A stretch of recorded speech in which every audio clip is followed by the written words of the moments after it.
Permintaannya supaya Ustadz ceramah menyentuh hati. Sementara saya biasanya ceramah menyentuh telinga saja karena suara keras. Malam ini diminta menyentuh hati.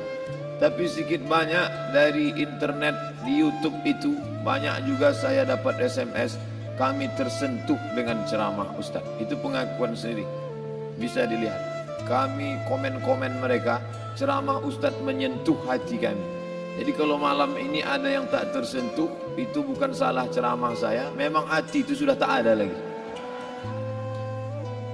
Bercanda, bukan serius. Bapak Ibu yang dimuliakan Allah Subhanahu wa ta'ala, apa yang disampaikan Pak Kepala Kanwil tadi adalah hadis Nabi Muhammad sallallahu alaihi wasallam. Ala fil jasadi mudghah, ketahuilah di dalam jasadmu itu ada segumpal. Idza saluhat, kalau dia baik, saluhal jasadu kulluh, yang lain ikut menjadi baik. Wa idza fasadat, kalau dia rusak, fasadal jasadu kulluh, yang lain ikut menjadi rusak. Di mana dia? Ala wahyal qalb, dia adalah hati. Maka yang pertama kali menghitam itu apa kata Allah? Kalla bal rana, ada satu titik hitam. Ala qulubihim, ada satu titik hitam di dalam hati mereka.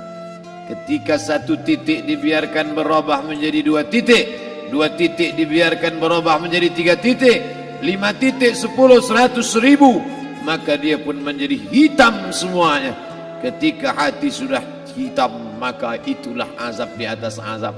Khatamallahu ala qulubihim. Setelah hati menghitam, terkunci, menular ke telinga. Wa ala sam'ihim. Setelah telinga, wa ala absarihim ghishawah. Padahal 3 itulah nanti yang akan ditanya di hadapan Allah. Inna sam'a wal basar wal fuad.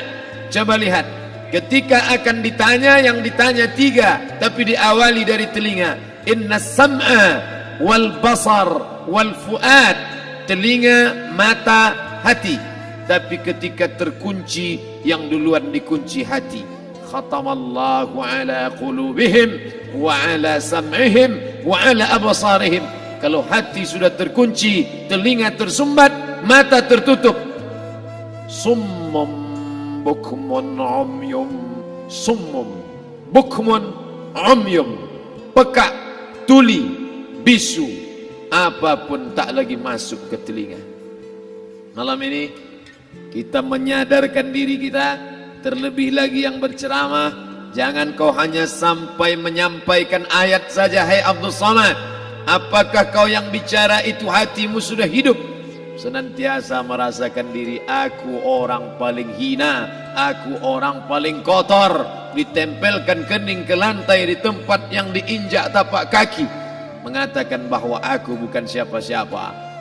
Kepala Kanwil BPN Provinsi, Kabupaten, saya tak bisa membedakan mana yang kabupaten, mana yang kota, mana pegawai tinggi, mana pegawai rendah. Semuanya rata sama. Andai dibuat acara ini di kantor, mungkin saya segan, sungkan melihat dari seragamnya, bajunya. Tapi malam ini semuanya sama. Andai tak disebut tadi Pak Kepala Kantor, Pak Kanwil, saya pun tak tahu mana Pak Kanwil, mana tidak. Fotonya ganteng pula aslinya lagi daripada foto. Artinya apa? Bahwa kalau sudah masuk ke dalam masjid, ketika engkau merasa dirimu tinggi di atas, kau bukan apa-apa, karena yang paling tinggi di badanmu pun kau tempelkan.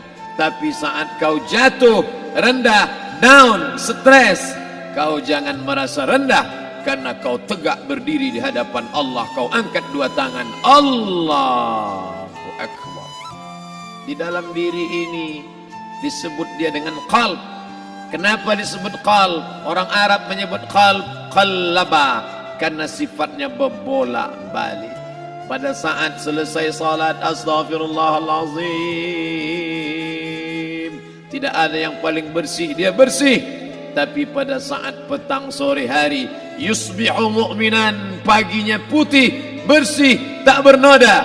Wa yumsi kafiran, petangnya hitam. Makanya dari pagi dibersihkan.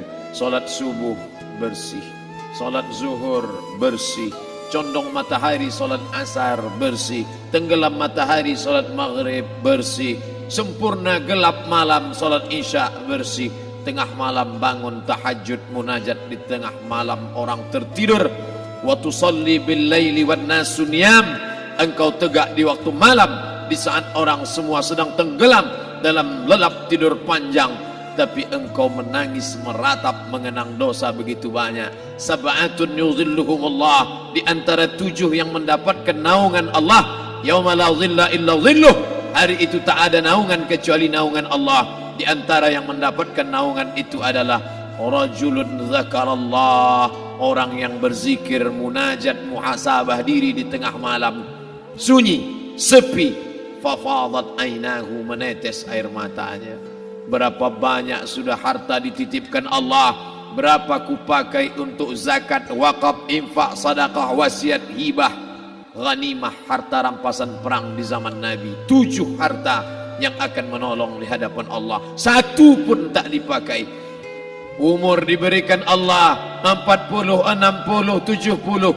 Berapa yang kupakai untuk menolong agama Allah? Berapa yang kupakai untuk mengingat Allah? Mata, tangan, telinga, kaki akan diminta tanggung jawab di hadapan Allah. Al-yawma nakhtimu ala afwahihim, mulut terkunci. Wa tukallimuna aydihim, tangan akan bicara. Wa tashhadu arjuluhum, kaki akan bersaksi di hadapan Allah. Siapa yang bisa menolong waktu itu?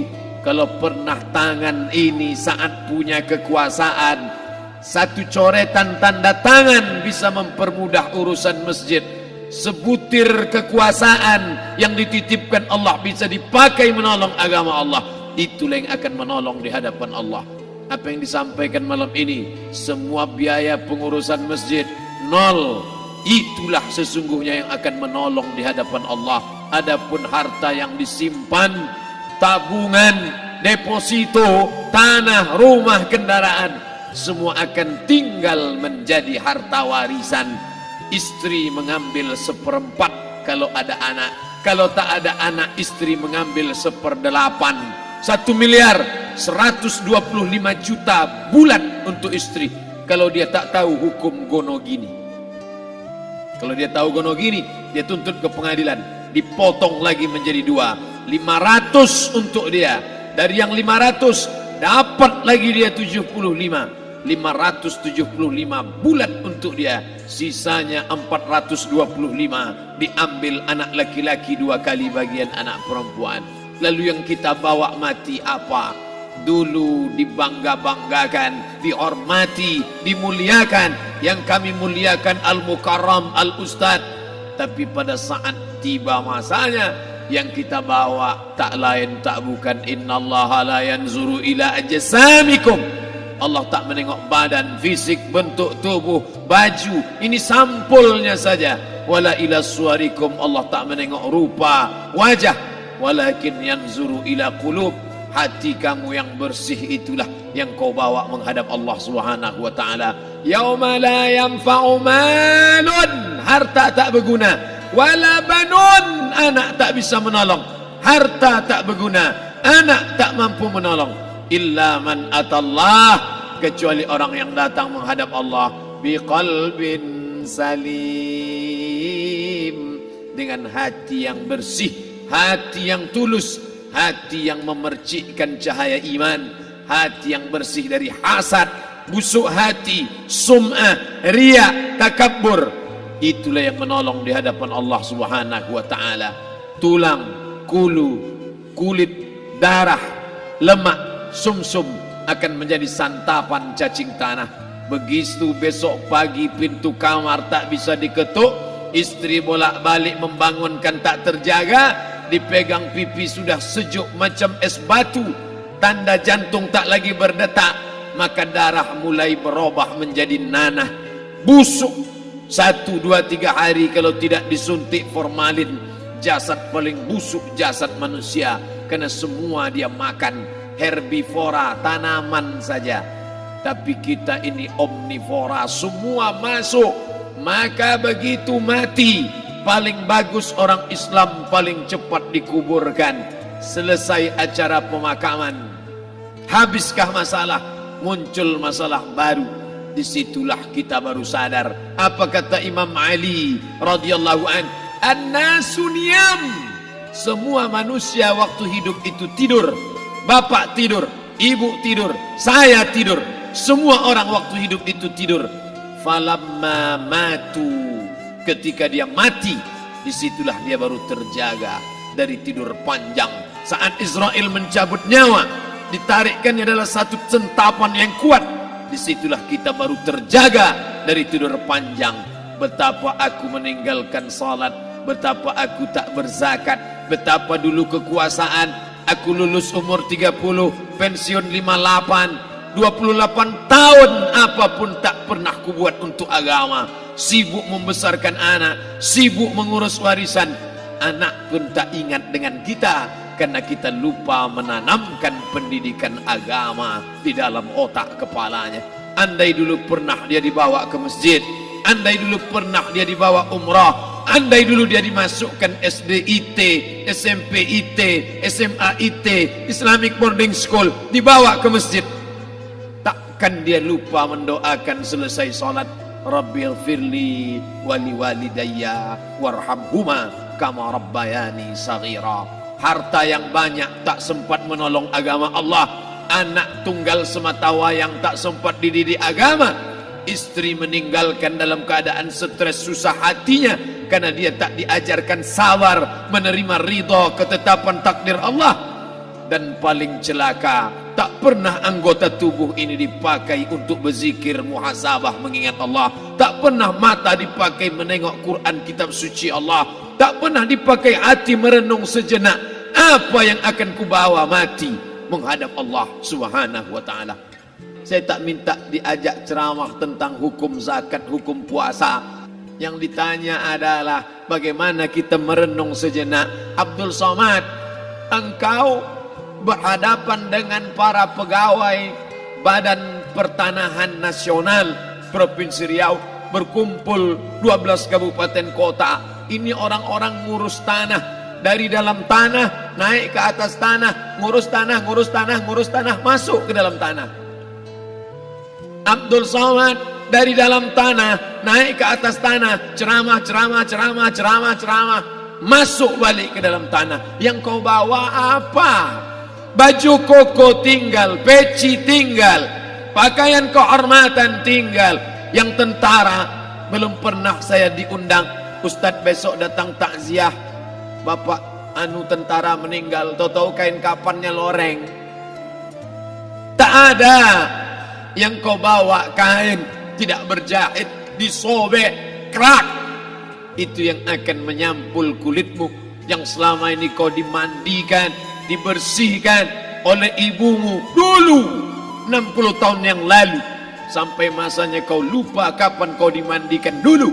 Sekarang ruh melihat, disebut dia ruh karena dia raha ya ruhu ruh, seperti aroma semerbak yang datang pergi hinggap.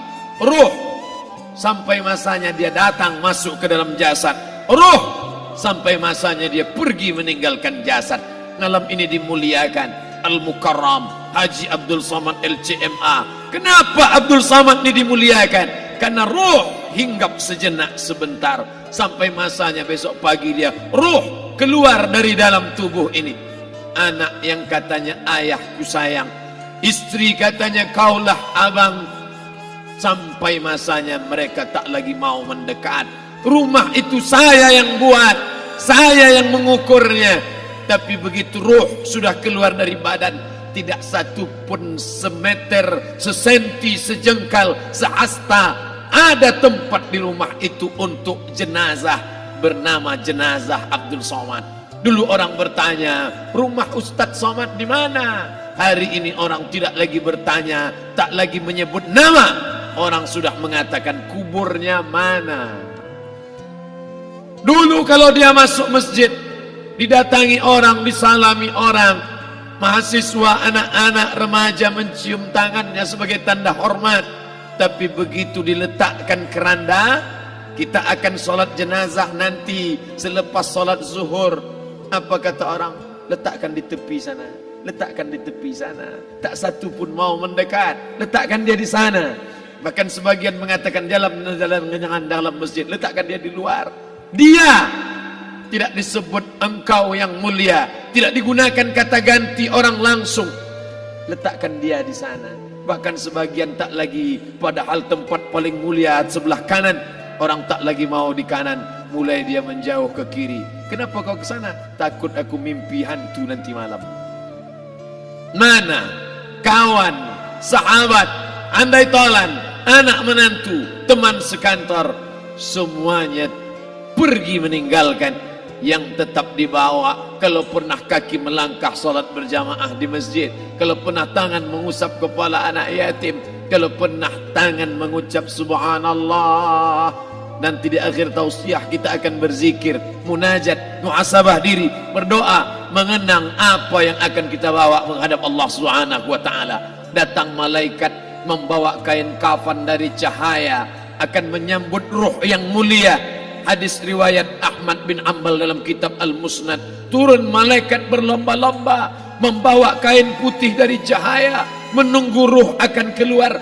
Ruh menetes seperti embun di ujung daun. Daun tidak bergoyang, ranting tidak patah. Ruh menetes pelan turun ke dalam kain kafan, dibawa malaikat ke pintu langit. Tak sabar mereka menyambut. Inikah dia yang selama ini berjamaah? Inikah yang dulu ketika dititipkan kekuasaan menolong agama Allah? Kam min masyhurin fil ardi walam yakun ma'rufan fis sama. Berapa banyak yang masyhur terkenal di bumi, malaikat tak mengenal dia. Ini roh siapa? Tapi ini bukan LCMA, dia bukan ustaz, dia bukan ulama, tapi imannya dalam. Kekuasaan dipakai menolong agama Allah. Ruhnya keluar di bawah, semua malaikat mengucapkan salam. Inilah orang yang selama ini kami tunggu-tunggu. Catatannya sudah lama. Setiap pagi petang, malaikat subuh membawa catatan namanya, malaikat malam membawa catatan namanya. Kami merindukannya. Begitu orang-orang yang masyhur di langit, tapi tak dikenal makhluk bumi. Tapi ada sebaliknya, yang rohnya disentapkan, ditarik malaikat dengan begitu tarikan yang sangat kuat. Nabi bertanya saat Isra Mi'raj kepada mereka yang sudah mati ribuan tahun yang lalu, apa yang kalian rasakan? Yang satu mengatakan seperti tebasan pedang di tempat yang sama beratus kali. Yang satu mengatakan seperti kambing yang dikuliti hidup-hidup. Yang satu mengatakan seperti mata kail pancing ditarik dari kulit yang basah. Maka kita berdoa setiap selesai salat, Allahumma hawwin alaina, ringankan kami ya Allah, fi sakaratil maut, di saat sakaratul maut yang amat sangat menyakitkan itu. Dan mereka yang pergi tak pernah kembali, mereka yang mati tak pernah bercerita, kecuali hanya kepada Sayyidina wa Maulana Muhammad sallallahu alaihi wasallam. Di saat malam pertama di tempat yang gelap, di tempat yang tak pernah diimpikan oleh orang, tapi kita tetap melewati dan merasakannya. Perlahan-lahan cacing tanah, ular-ulat kalajengking akan menggerogoti kulit yang selama ini dimandikan, selama ini dipakaikan sampo yang mahal, selama ini dioleskan pelembab yang lembut. Tapi ternyata sebelum roh keluar jasad, setelah keluar, dia hanya akan menjadi santapan cacing tanah. Hancur berkeping hari demi hari. Yang pertama kali membusuk adalah mata, karena dia berisi cairan. Cairan ini mengering, busuk dan berlubang. Lalu kemudian usus sebulan di dalam tanah, mulai dia menggelembung masuk angin dan dia meletus pecah. Cacing-cacing tanah mulai datang menggerogoti, memakan. Habis lemak, tulang, kulit, bulu, sumsum, darah, jantung, empedu, limpa, buah pinggang, habis semuanya.